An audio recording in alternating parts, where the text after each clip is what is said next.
It's a pretty warm day here in Portland, but I wanted to show you guys something since I'm working really late that I thought you might be interested in. So come with me as we go through a stroll down memory lane. All right. So taking a look around, this is my office. YouTube playing right here.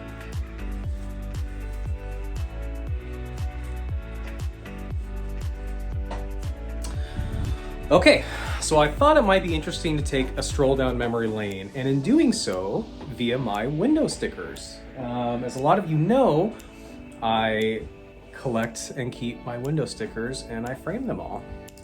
So I thought it might be a little interesting to take a little gander at some of the cars that I own. As a lot of you know, I frame all of the window stickers from the cars that I buy. And I had one guy come talk to me after he saw like the window stickers, and he was like, how many damn Hondas and Acuras have you bought? And I was like, all of them. I mean, there's nothing else in here besides Honda and Acura. So let's take a quick look at some of the cars that I've owned and we can go over some stats. There's one car that I don't have a window sticker for, and it's because I don't have the VIN. Of all of my cars on these walls, the one that I don't have is probably the one that I want the most, which is my very first car, my 1994 Integra LS sedan.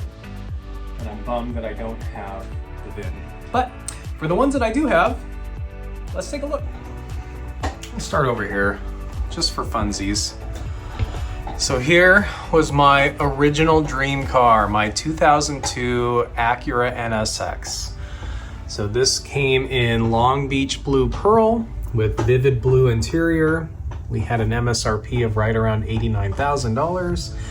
And unfortunately, this car has now been totaled. But I sold it at the time with only 35,000 miles on it. In hindsight, probably was a pretty good value for the person that bought it.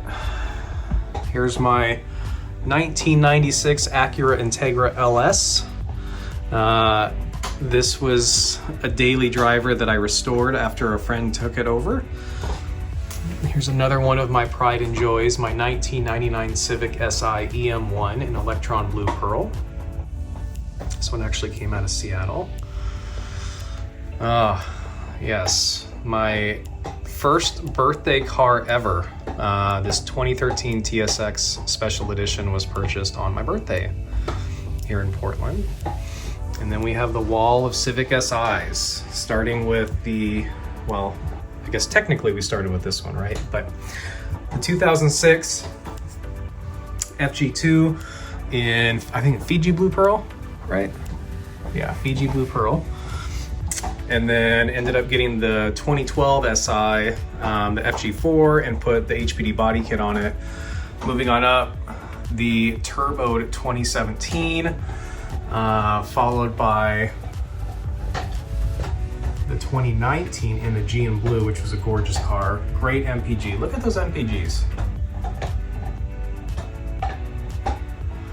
Moving on over, this will start down here with the 2018 Accord. So this was a short-lived but special car. Obviously this was the 6-speed 2.0 turbo sport, 6-speed manual, and then my first TLX ever replaced by my second TLX ever, both advanced trims. And then the Tiger Eye Type S. This is my first Type S of any model that I got. It's my coworkers. There is the 2018 RLX Sport Hybrid. So that car came all the way from Ohio and well worth it. I absolutely loved this car. Look at those stats. 310 horsepower from the gas engine, total 377, 7-speed DCT dual clutch transmission, obviously the hybrid powertrain. And the 2017 MDX Sport Hybrid, followed by the 2020. It's my aunt's car right there. Got a really cool gift from my Acura dealer for both of these 30th anniversary posters, which I thought were really, really neat. 30th anniversary of the Type R, think these are made by Honda Vintage Culture, if I'm not mistaken, or at least sold by them. These are my mom's vehicles. I helped get her here. So we have the 2019 Passport Elite, followed by her new 2023 Passport Elite. We got Tyson refinishing his TSX right now. A couple interesting little models I've got here. That's a fun one. Moving on over my Ridgeline.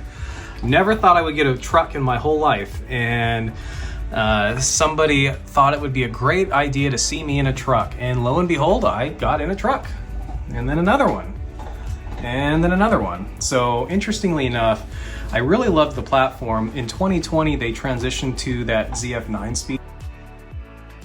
And then in 2020, you had more gears and you had paddle shifters. So when you're off-roading, you could put the truck in the specific gear that you needed, which is why with that, obviously 2021 was a pretty big model change. In addition to that, to the MMC, they also added the white black edition. And truth be told, I was getting pretty tired of black cars. I had two black edition black Ridgelines.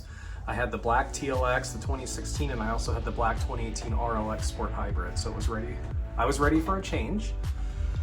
And then what do we got here?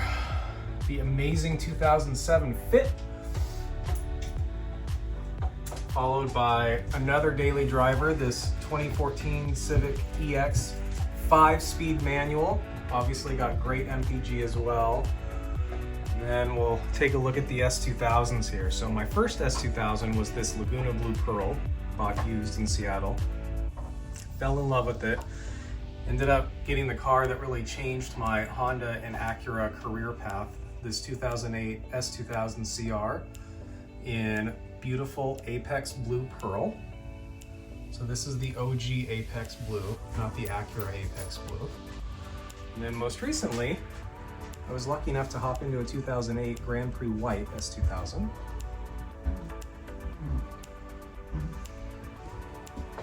All right, rounding out the current lineup, so we have the 2017 Acura NSX, Nouvelle Blue Pearl. Obviously, most of you know this car. TLX Type S PMC Edition, in Long Beach Blue Pearl, the new Apex Blue, if you will.